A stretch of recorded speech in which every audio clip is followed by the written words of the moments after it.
Just waiting for some people to get in here real quick before I start.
All right, I'm just gonna get started, and people can catch up later if they see this later. What's going on, guys?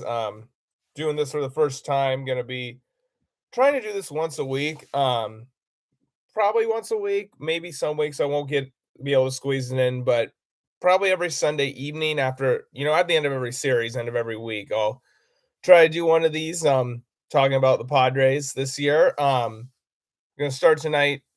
Doing his first one tonight, though, talking about the season preview, what I think about each position, and then we'll talk a little bit about the opening series against Detroit. We got opening day Thursday afternoon. So, first thing I want to talk about is we're going to say how this works. This season preview, we're going to go position players first. We're going to go around the horn in numerical order of position. Like for those of you who have if you ever kept score at a baseball game before, catcher's number 2 in the scorebook, first base 3, second base 4, etc. So we're going to go in that order, and then we're going to each position, and then we're going to talk about the pitching staff, and then I'm going to talk about a few minor league guys I think might come up during the season because everyone knows more use more than just your initial 26.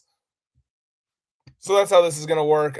So we'll start at catcher. I like Freddie Fermin. I think he's a solid player. He's good behind the plate.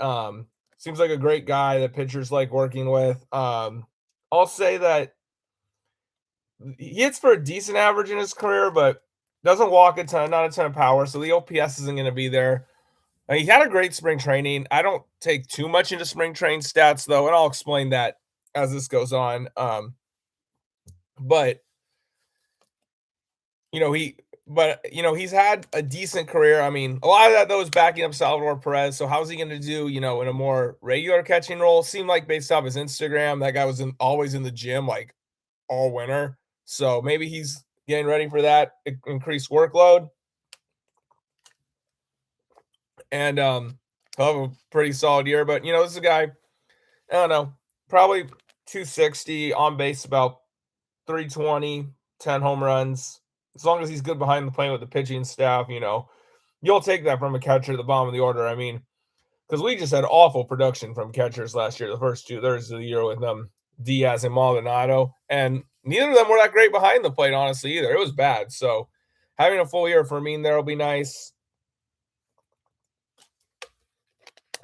As far as Campusano goes, I mean, I'm not a fan. The guy's just had so many chances, hasn't taken advantage yet, and he's had his issues behind the plate and with pitchers throwing to him and what have you. But the one thing I will say is that people in the Padres organization are like seemingly putting their faith in him and expressing confidence in him, which is good to see because one thing I will give him is that Schilt did not like him at all. And I don't know, you guys saw the thing where Preller wanted him up because in the first half last year because Diaz and Maldonado weren't getting it done, and Schilt was like, "No, I don't want him. I'm not going to catch him. I don't want him our pitchers throwing to him." And so when Preller did bring him up, Schilt would only DH him, and he got like 20 at bats. I mean, I know he got no hits, but he like only played as a DH against lefties and never caught. So like Schilt had it out for him, and it's just you're never going to play. Nobody's going to play well, if the manager has it out for you like that. I don't think so. Maybe with Stammen, expressing confidence in him, he'll play a little bit better. I wouldn't count on it though. Um, we'll talk first base and DH as one right here because I think these guys are gonna, make up the first base and DH. I like Gavin Sheets a lot this year. He had a pretty solid year last year. The only problem with him is that, when he played too much, started playing against lefties too, wasn't as effective. So he's a platoon bat, but this year in spring, and this is one of the instances I think spring training matters. Like, Sheets came into this spring knowing I'm going to be on the team, so I'm going to focus on, being more selective. And start of spring, he wasn't getting that many hits, but he was getting some walks. And then later in spring, he hit like 4 home runs. So, he's a big guy. He's got the pop's real, and I think he's going to be more effective. Only playing against righties this year because we got better depth. So I like Gavin Sheets a lot this year. I'm going to say he has a pretty good year, actually. I think he's going to have an OPS around 800, and I think he could hit 20 to 25 home runs.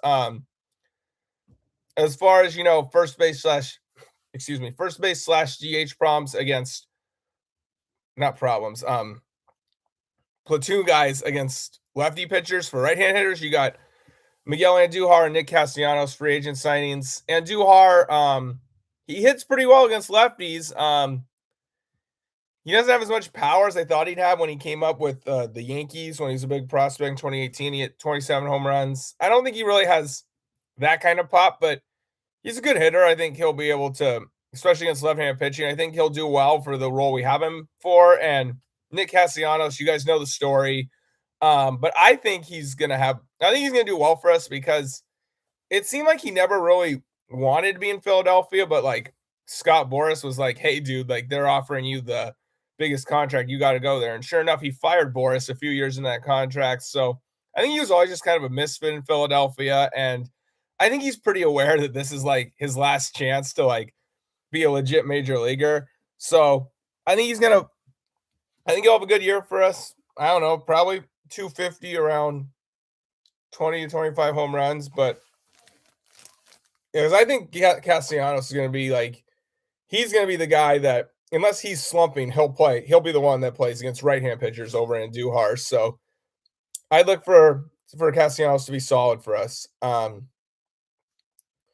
Looking at second base, Jake Cronenworth, he's kind of a polarizing player. Some people really like him. Some people think he sucks. I'm kind of in the middle. I mean, he had a really good on base percentage last year. I don't think people realize this. He had a 367 on base last year. He drew a lot of walks last year, and he was doing the same thing this spring training. If he's going to draw a lot of walks like that, I'd put him in the leadoff spot because, and another thing about Cronenworth people don't talk about, I never hear people say this, but you get, there's been the talk of, do you hit Tatis leadoff or you hit him second or third to try and encourage him to drive the ball more? Maybe a mindset change means he'll drive the ball more. I don't know. We'll see about that. But nobody says that about Cronenworth. Like, if you tell Cronenworth, hey, dude, hit you lead off, just do what you do, draw walks, get on base for the other guys, I think he'd do well there. So I don't know why nobody talks about that for him. So as long as he doesn't try to get too long with the swing and try to too many home runs, I think he's fine. Is he as good as we thought he was when those first couple years, 20 and 21? Probably not, but can he still be useful? Yeah, I would say so. So I don't know. Figure that he has an on base of over 350, hits 15 home runs. We know he plays good defense at second base. So yeah, I'm cool with that. Going to third base. This is an interesting topic because, and that was actually a really interesting thing that AC wrote in the Union Tribune about Manny Machado, because he was really good the first 4 months last year, but the last two he was terrible. And I think a lot of it had to do with and AC kind of alluded to this, that they never gave him a day off until like late September, and I think he was kind of at gas by the end of the season. Because I know he's played the most games since 2015 or whatever. You always see those stats, but he's going to be 34 in July. He's not young anymore. So, more DH days. Maybe once every couple of weeks, you give him a full day off. But I think you got better depth this year. We'll talk about the bench in a little bit, and Duhar can play some third base too. So I think that, he can have a pretty good season. He'll probably, hit between 25 and 30 home runs, have around 100 RBI again, OPS around 800. Shortstop, Xander Bogarts. Obviously, he's not lived up to the contract, and he'll never be the player that he was in Boston. I think we can all agree with that by now about Xander Bogarts. But the way I see it with him is that he was actually having a pretty good, like, 2.5 month stint before he fouled the ball off his foot in Seattle, didn't come back till the last week of the season. And if you remember, the Padres kind of struggled for a bit, and it was right after he fouled the ball off his foot in Seattle and missed all that time. So that and they remember they were struggling after the 14-3 start. When he was struggling, then they started playing better when he started hitting better. So I think he's kind of an X factor. So my hope is that he can hit, 270 with like a 350 on base, close to 20 home runs. The big thing about him is that he's got to be better with runners in scoring position. He's been not good at all with runners in scoring position as a Padre, especially because the idea of him hitting leadoff that they introduced at the start of spring training doesn't look like it's going to happen. Although Stammen's kept us guessing on what exactly the lineup's going to look like, but yeah, hopefully he just hits a little bit better with runners in scoring position and hits the way he did June through August of last year, which I think is possible. And the one thing I give him credit for is he played surprisingly good defense at shortstop last year, and I hope he does that again. Moving on to left field, I'm really excited to have a full year of Ramon Laureano. Is he going to be as good as he was last year? Probably not. That was kind of a career year for us, but I think there's a solid player in there. Like mid 700s OPS, 20 to 25 home runs. What I like about him is like he's kind of a grinder. He's a gamer. Gives you tough at bats. He'll take that extra base. Works the count. He's that kind of player. Kind of a scrappy player. So I like that about him. And I think he's again maybe not as good as he was last year, but I think he's a pretty good player. Or at least a solid player. And it's gonna be nice to have that for a full year because remember the Padres basically did not have a left fielder before the deadline last year. So really looking forward to Ramon Laureano. Moving over to center field, and this is a guy that I'm really excited about in Jackson Merrill. Obviously, we know what Merrill did 2 years ago as a rookie. Last year, I think it was a weird year for him. Had a couple kind of fluke injuries. He took a bad step out of the box in LA, the ankle injury in August. Before that, the concussion. He got tagged on the helmet. And the hamstring injury. Those things just kind of happened. Kind of a fluke year injury wise. I think another thing that hurt him was that, in 2024, you had a really deep lineup, and then, Profar was, hitting third with all those clutch home runs. Merrill was kind of hitting fifth and kind of like, oh, well, yeah, that kid's good, but we got all these other guys ahead of him. And then some of the depth pieces are gone. Profar's gone. All of a sudden, there's more of a focus on Merrill. So I think he got pitched differently. He had to adjust to that. The injuries that definitely hurt him in terms of getting into a rhythm. But then you saw in September at the end of the year, he was hitting really well. And he was one of the only guys who really did anything offensively in the playoffs against the Cubs. So I'm really optimistic and excited about what Jackson Merrill can do in 2026. I think he's going to be an all-star. I think he's going to have about 25 home runs. Hopefully, again, it's just spring training. I don't mean to take too much into this, but he seemed a little more patient and better at working the counts in spring training. So hopefully that means he can get the on-base percentage up in between 330 and 340, hit 25 home runs. Hopefully he'll steal some bases this year. He had 16 stolen bases as a rookie. He only stole one last year, and he didn't even attempt to steal after he got the concussion in Arizona on a stolen base attempt. So hopefully he'll steal more bases this year. I would think so. Yeah, big year coming for Jackson Merrill, though. Right field, you got Fernando Tatis Jr. What I want to see from him this year, and I just watched the 1 hour Sports Storm video about he's been this player since the PED suspension, and that raises questions. But I saw the thing, the launch angle sweet spot was terrible. So the exit velo is still good. He still hits the ball hard. He can't get in the air.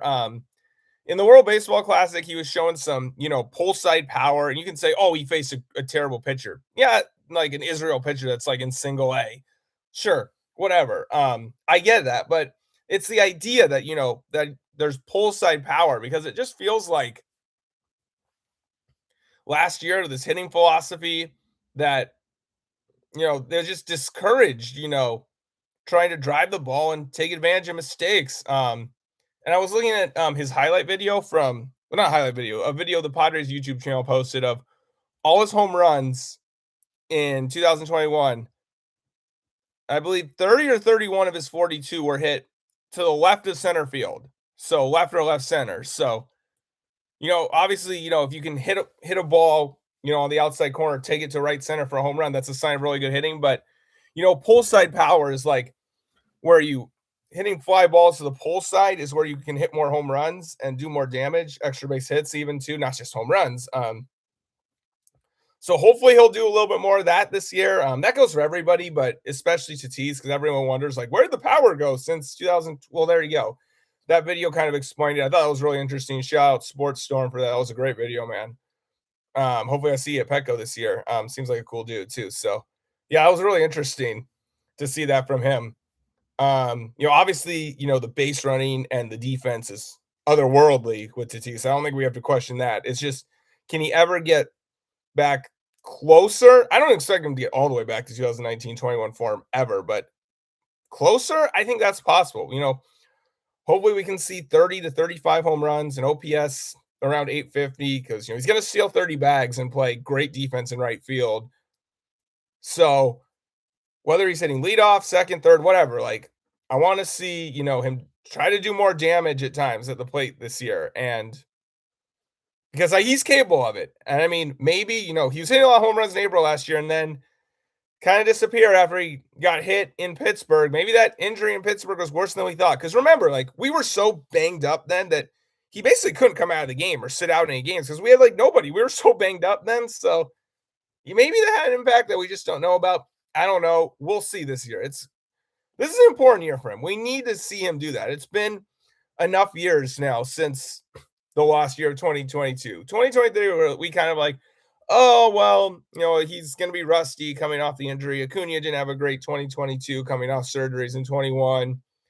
And then 24, he had the leg injury, missed a bunch of time, but he showed flashes. And then last year was, well, last year. So, I mean, we keep saying like, this feels like the third year in a row people are saying this is going to be the big year for him. So it's got to be this year. Otherwise, we just have to accept he'll never be close to what he was 2019-21. Again, do I think he can get all the way back there? Probably not, but can he get closer? Yeah, I think so. I think he'll get closer. As far as the bench goes, Bryce Johnson, good fourth outfielder, kind of already talked about Campusano and Duhar Castellanos. Ty France on the opening day roster. I don't know how long he'll be there though, because Sun Moon Song from Korea is back, or is going to be back soon, I should say. He had the oblique injury in spring training that kind of slowed him down. He did play yesterday, Monday, though. So to me, that's a sign that he's going to be back pretty soon. And, that's a guy, he can play all the infield positions. They were going to try him in the outfield before the oblique injury, but, that's a guy, he's got some speed. Apparently, he's got some pop, too. I mean, one of those spring training games, he just hit an absolute bomb to right field. I'm like, wow, maybe this guy's legit pop, too. But, the speed and getting on base we've heard about for him. So there's always an adjustment with those guys coming over from those Asian countries, though, adjusting the velocity and all that. But he turned around a pretty hard fastball from Luis Castillo in that spring training game a couple weeks ago, though. So I don't know. That guy might be a legit player. We'll see about him. I think he's at worst a good bench piece. And, maybe he'll like late in the game, he'll like pinch run for Sheets and then play second and Cronenworth goes to first. That'll improve your defense late in games. So that's a good bench piece to have. As I alluded to when saying that, give Manny more rest, whether it be full days off or DH days. With guys like that, and Duhar can play third, Song can play second, third, and first, and they played him at short actually in that spring training game too. I think you're gonna have a much better bench this year, and that was one of the things that killed the Padres. And I'll save this for the end, but having a better bench this year and having a catcher that's an upgrade over Diaz and Maldonado and, Liriano in left field all year, that's going to help a lot. And having a real bench too, and opposed to, other guys I think on the roster are going to perform better than they did or hopefully be healthier than they were last year. So That's part of my optimism about this season. We'll talk about the pitching staff. We'll start with the rotation. This seems to be everybody's concern, and people think, "Oh, this rotation's so terrible. It's going to sink our season." Is it the weakness of the team? Absolutely. Do I think it's so bad it's going to sink the season? No, I don't. We'll start with Pavetta, who's starting opening day. Pavetta, I think he's pretty good. I mean, is he? This was the MVP of the team last year, by the way. We don't make the playoffs if Pavetta doesn't do what he did last year. Now, do I think Pavetta will have a sub 3 ERA again? No, I don't. But do I think he's going to be pretty good still? I do. So he'll be good. Spring training stats don't really matter. Like if you're like a guy who knows what your role is going to be, and you're an established major leaguer, you're just trying to get ready for the season, build up your arm, maybe work on a few things. And for pitching in particular this year, it was so hot and dry in spring training in Arizona this year. The ball was flying. And Pivetta himself said on a scale of 1 to 10 how much he wanted to get out of Arizona. He said 10. So the Cactus League is always kind of like that, kind of a hitter friendly environment. But it was even hotter and drier this year than most spring trainings in Arizona. Usually you get a day or two where, there's like a monsoon in Arizona and you get a spring training games get rained out. That didn't happen this spring. So it was especially hot and dry. I mean, you had this record Phoenix area heat for the month of March. So I wouldn't worry about, him or Michael King, who also didn't have very good spring training numbers. Like those guys know they're going to be on the team and they're just working on things, building up their arm for the season. Now, if it's, May and, King has an ERA of like 5.5 and it's the middle of May, you could say, well, he might be not healthy after, last year he had injury problems. And I would understand that, but until that happens, what I'm saying is like until they struggle in the season, I don't think you can say like, oh, this guy's not as good or something's wrong with him. No, you can't say that based off spring training. Garrett Crochet had a really bad ERA for Boston in spring training. It just doesn't matter if you're going to be on the team and you're just trying to build yourself up for the season, work on certain things. So I think Pavetta and King are going to, be pretty good 1-2 punch. Randy Vasquez is starting the season third in the rotation. I'll get into why he's third. Obviously Randy Vasquez last year had you know, DSG was calling him Strandy V because he would get everybody on base, but somehow get out of it. And his metrics were really bad. And and people are like, oh, well, he can't, keep getting away with that. And I was kind of like, yeah, I mean, it's not a guy you want to trust in a big spot, not big spot. You don't want to trust like long term in a big game. And I get that. So, but in September, he came back a completely different guy. He was throwing harder. He was getting swings and misses. He wasn't walking as many guys. When he came back up in September last year, and he showed some flashes of that in spring training too. So I think Randy Vasquez can be a solid starter for you. Not an ace or like an all-star or anything like that, but a solid starter that can keep you in the game. Back of the rotation, you got a couple guys who are not as good as they used to be. They used to be good and aren't not as much anymore. Walker Buehler is one of them. I think Buehler's going to be okay. I mean, he's talked about, he talked about after one of his spring train starts that he had his second Tommy John in 2022. And he said after one of his spring train starts that it had only been a few weeks since his elbow stopped hurting. Yeah. So maybe that makes me think that, he just needed more time. And he said apparently he started throwing his old sweeper that he threw before Tommy John surgery when he was with the Dodgers. That was pretty good. Apparently he just started throwing that again. I mean, I don't think the fastball velocity is ever going to come back, but he's kind of reinventing himself. He's had good, off-speed pitches before. I think he'll be okay. Not great, but not terrible by any means. So I think he'll be fine for a back end of the rotation starter. German Marquez, he worries me a lot more because, yeah, the last couple spring training starts, he was getting a lot of swings and misses.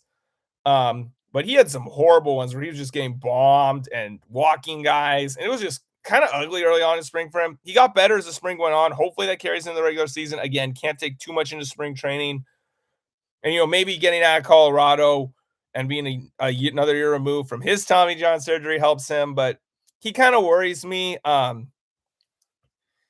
if he sucks, then you can just get rid of him in May when Griffin Canning's ready. Griffin Canning was having a pretty solid year for the Mets last year. He had an ERA of like the mid threes. I think it was like 3.7, maybe 3.7, maybe. And then he tore his Achilles. So he's working his way back. He'll be ready in like May. That's another, guy, nothing special, but he'll be able to get the job done.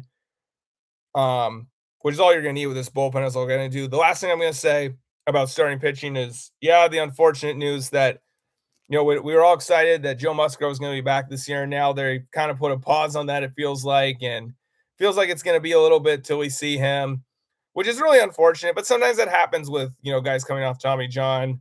I think Joe maybe pushed a little bit too hard to try and be back out of the bullpen in the if they got to like the NLCS last year. Maybe that's part of the problem too. I don't know. Sometimes some guys just come differently, coming back from Tommy John. I don't think he was going to ever throw like 150 innings and make every start anyways. So in that sense, you can be like, oh, it's not that big of a deal. But, it is a little worrisome to me. I do think we'll see him though. Probably won't be till like late May, early June. It kind of sounds like, I don't know.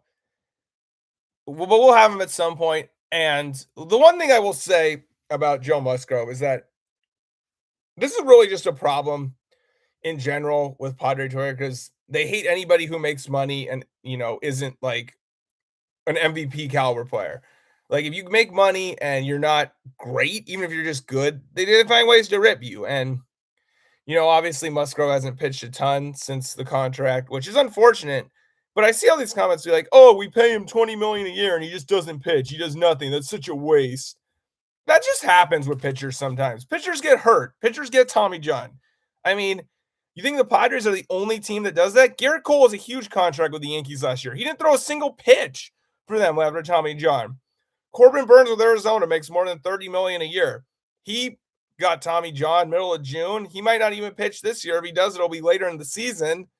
He's making $30 million a year. That's not a oh my God, that's so terrible. You screwed us, Musgrove. No, that just happens with pitchers, and highly paid pitchers. I think Verlander had a big contract in 2021 when he missed the whole season with Houston. Like that just happens with pitchers. Like I don't get the whole like, oh, good job, gave him all that money to a guy who won't pitch this year. It sucks. I get it, but that just happens with pitchers, man. Sometimes. I mean, the Mets gave Diaz the most money ever for a closer, and then he blows out his knee in the World Baseball Classic celebrating. I mean, things just happen with pitchers, man. It's not that uncommon, really. I just had to say that real quick. As far as the bullpen goes, this bullpen's gonna be the best in baseball, and like I said, the offense is gonna be better. I think so. I think that you know they're gonna score more runs, and like the Padres collective guys said, I think it was mostly AC and DSG that were saying this, is that if you score 80 more runs but give up 70 more, the math's gonna work out that in your favor, that you're gonna be, around where we were last year. And I think the bullpen's gonna be able to, cover for these starters, especially early in the season. Like we have an off day after the Detroit series, another off day after the San Francisco series. I think we have 5 off days in the month of April. So, especially early in the season, like you can be like, okay, get us through 4 or 5 innings, tie game or the lead, and then get to the bullpen, and we'll take our chances. And I mean, you got a deep and very good bullpen. And this is with Jason Adam, not quite ready yet. He'll probably be back sometime in April. Pitch looked really good in the spring training games he pitched. I guess he's just not ready to go back-to-back days yet. But look at this bullpen, man. Mason Miller, only 2 runs he gave up after he came over from the A's was the 2-run homer to Gurriel in Arizona. Every other outing was scoreless after he came over. You pair him with Ruben Niebla, and that's another thing about these starting pitchers that that reminds me, Niebla, another thing about the starting pitchers is that, and Tom Krasovich wrote about this in the Union Tribune. I thought this was a good article too. Is that the Padres have been in this position where people have been like, I don't know about the starting pitching before, and then Ruben Niebla is able to figure it out with these guys. And obviously in April with the marine layer at Petco before it gets too warm. I know it's been hot here, but it's going to come back to like more normal for this time of year next week, I'm pretty sure. So the marine layer in April helps pitchers look better than they really are a lot of the time at the start of seasons because we see that so much where guys are like, we're like, oh well, the pitching's actually done pretty well. If the offense can can heat up, in the summer, we'll be pretty good. And then the offense does heat up, and then the pitching's not as good. I mean, so I think that the way Petco plays early in the season with the marine layer before it gets warmer in the summer months will help out with these starting pitchers too. So I had to say that too, and obviously Niebla. We got the most out of Michael Wacha. Lugo hadn't really been a starter before he was here. Obviously, Snell won a Cy Young when he was here. You see Vasquez looks like he's getting better. So maybe he can get enough out of Buehler and Marquez. So that's why you can just say, oh, well, they'll figure it out because they have done that before with Niebla as pitching coach. Anyways, back to the bullpen. Mason Miller, a closer, he's going to be phenomenal. Like I said, the 2-run homer to Gurriel in Arizona in August was the only runs he allowed after he came over. He was an all-star closer with the A's in 2024. So, he's got unbelievable stuff. Throws gas. That slider's nasty. And he was throwing some changeups in the World Baseball Classic, too. Man, this guy, he could be the best closer in baseball this year, a full season with Niebla with how good his stuff is. He's obviously phenomenal. Like I said, Jason Adam will be ready early in the season. Morejon's filthy. That's a guy though that people are like, well, he should be the main setup guy. No, I'm cool with Adam in the 8th inning. If you have Morejon, because where you want Morejon is like, say it's the 7th inning and we're playing the Dodgers and you're up a run and Ohtani and Freeman are coming up. Well, obviously you're going to want Morejon, the lefty, in that inning. So use Morejon as like your high leverage weapon, or like, we're up 2 runs, 2 outs in the 6th inning, a big lefty for the other teams coming up, and the bases are loaded. You're going to want Morejon there. So use Morejon in like the save before the save, I guess, kind of situations in, 6th, 7th, 8th inning, not just strictly, oh, he's in the 8th inning. That's the way I think they should use Morejon. I think that's the way they kind of did last year, and that's the way I think they'll do it again this year. Estrada, 6th or 7th inning guy, he's pretty good. Just don't pitch him against the Dodgers because he has trouble against them. But against anybody else, Estrada's usually pretty good. Sometimes the command's not there and he walks people, but overall he's pretty good. David Morgan, I think, is pretty good too. Wandy Peralta's solid, can get you a ground ball, left on left, middle innings.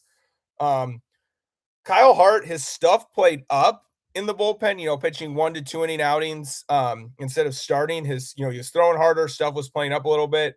So I like Kyle Hart as, a guy who can get you like 4 or 5 outs, to get you from say there's like 1 out in the 4th inning, he can get you to the 6th inning.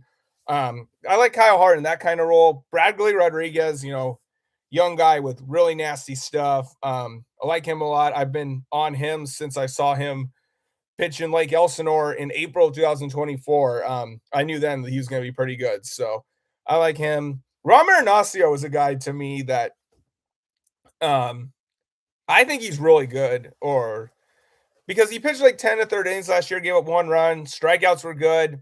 I thought he looked really good when he was up. I mean, and this is like your worst reliever, or like your second worst reliever. That guy's pretty good. I mean, this bullpen's loaded. And Yuki Matsui starting the IL too, but I think he kind of sucks. The reason I don't like him is that he doesn't throw that hard, and it seems like to me he pitches like he wants everybody to hit a pop-up to first base. Like he always tries to throw the splitter on the very edge of the plate. It's like, dude, you can't pitch like that in the major leagues. It's not going to work. You got to attack hitters. That's why I don't really like him. I don't know what they're going to do with all these guys when Matsui's ready. I would just get rid of Matsui personally, but I don't think they're going to do that.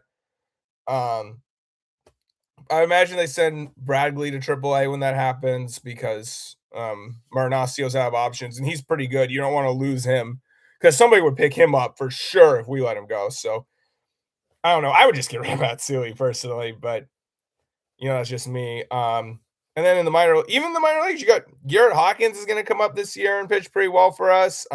Logan Gillespie, I'm not a big fan of him, but they kind of liked what he was doing in like 2 inning outings in the spring. I guess he's all right, but that's just kind of depth in AAA. A lot, but he'd be in a lot of teams' bullpen as like the guy who comes in when the starter comes out early, and he's in AAA for us. So that just shows you the depth of this bullpen. Some guys I think that could come up this year. Tristan McKenzie's going to El Paso. Obviously, Niebla has a history with him from Cleveland.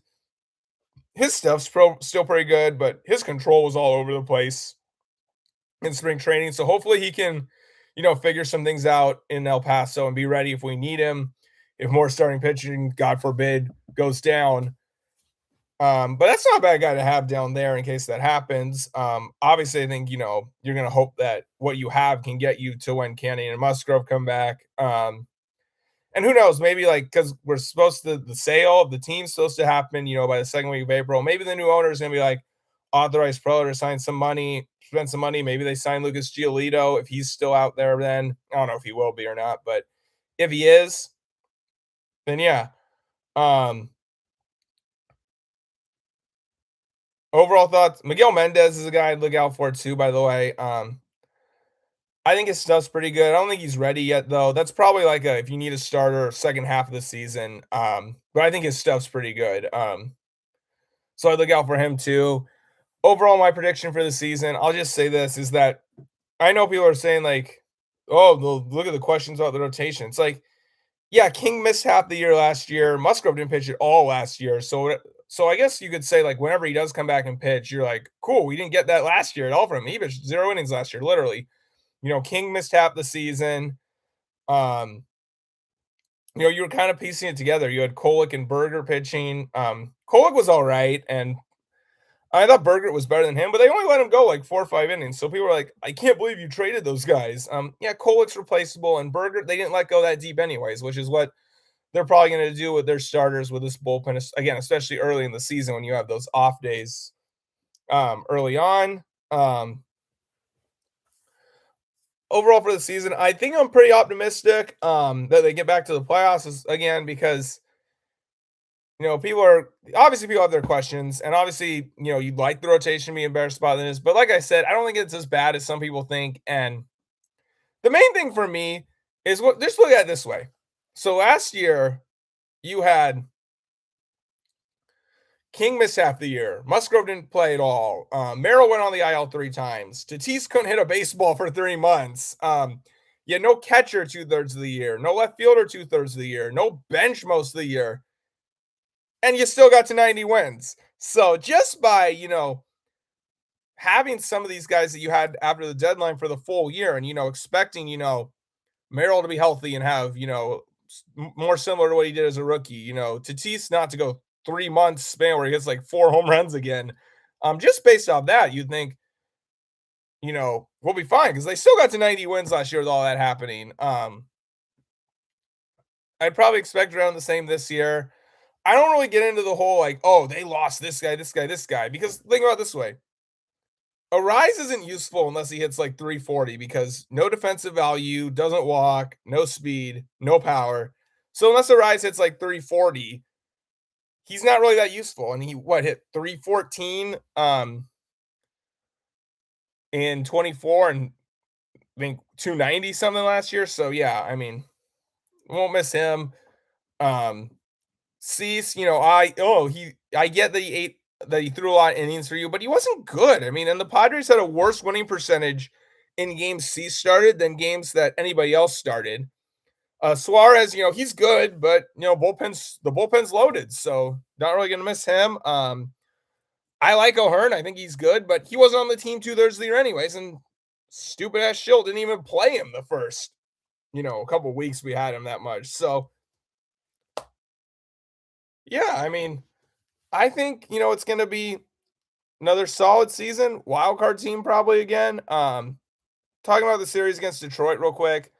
Obviously, Scooble's gonna be really tough opening day, but Pavetta, he's kind of like, that adrenaline, he's kind of like a dog. That's one of the things I like about Pavetta. Like, big crowd opening day. He might be really fired up and be able to go toe to toe with Scooble. Now we got, guys like Andujar and Castellanos, these platoon bats, righty hitters that are good against lefties. Somebody can, maybe them or Tatis or Machado, maybe somebody get like a 2-3 run homer off Scooble. And I don't know, you win that way. Think about it kind of similar with Framber Valdez on Saturday. Basically split one of those two games, which you're going to have Pivetta and King going in, by the way. And then see if you can win Saturday, Flaherty against Vasquez, kind of a toss-up game in my opinion. You win that, you're good. I mean, you can go 2-1 easily. Split the first two, win Saturday. That's not that crazy to think.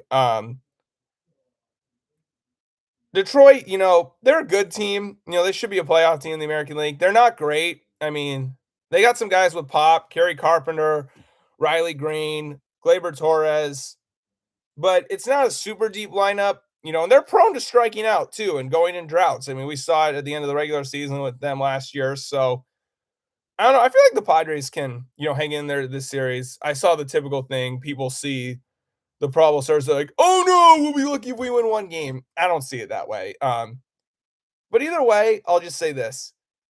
It's the first series of the year. You can start 1-2 or even 0-3 and be just fine. It's one series. So I'll just leave it at that. Hopefully I can get some more viewers on this going forward. I know this is kind of a last minute announced thing, but I'm going to make this a regular thing and try and get, people involved. So thanks for watching this, guys, and go Padres.